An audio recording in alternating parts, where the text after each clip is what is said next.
Hi, Dr. Karen Joyce here. I'm the Educational Director at She Maps.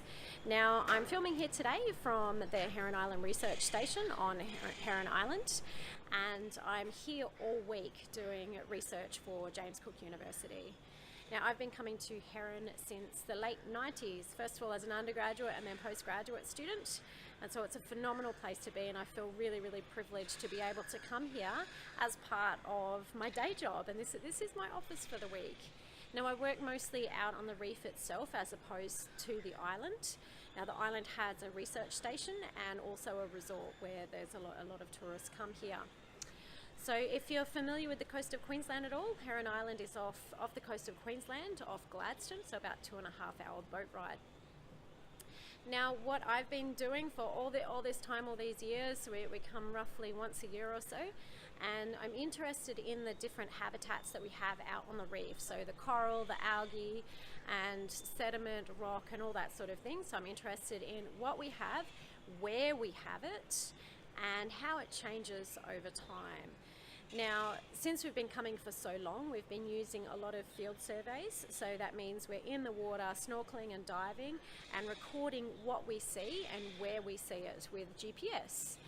Now, for 20 odd years, we've been then mapping the reef using satellites. So satellites cover a nice large area, but sometimes they're lacking in a little bit of detail in terms of being able to see the individual corals and that sort of thing. And that's where drones really come in handy. So drones slide nicely into this little gap between what we do in the field survey and what the satellite sees. Drones give us lots of really high detailed data, but they don't cover quite as much of an area as what we see with the satellite. So my mission for this week is to continue to do some of the drone surveys that we've been doing for the past couple of years. Some of the questions that we're interested in looking at is, first of all, we're interested in counting sea cucumbers, of all things. So we noticed that we could see sea cucumbers in our drone data a couple of years ago now.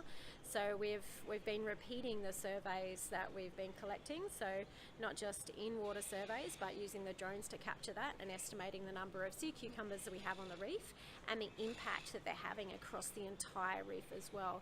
We know that there's tens of thousands of them out there, so they're making a really big impact in circling the nutrients within the sediments as well. So it's quite a cool study that has been picked up there. Now, I'm also interested in working out how we can better incorporate drones into calibrating and validating the maps and models that we create from our satellite data. So we're using drones quite a lot, but I don't think we're using them to our best capacity. So this week that's our number one question, is how we can better incorporate drones into that workflow, and that's really part of where my expertise comes in as well. We've got another project looking at seeing if we can use drones and handheld cameras as well to look a little bit more at coral health, instead of just is it coral or is it algae, but looking at the health as well using multispectral cameras. And that's something that came out of a project that we did last year when we were flying the data, and we realised that some of these multispectral cameras really are quite amazing in the amount of detail that they'll see on the reef when they're flown from a drone. So it's really quite exciting research.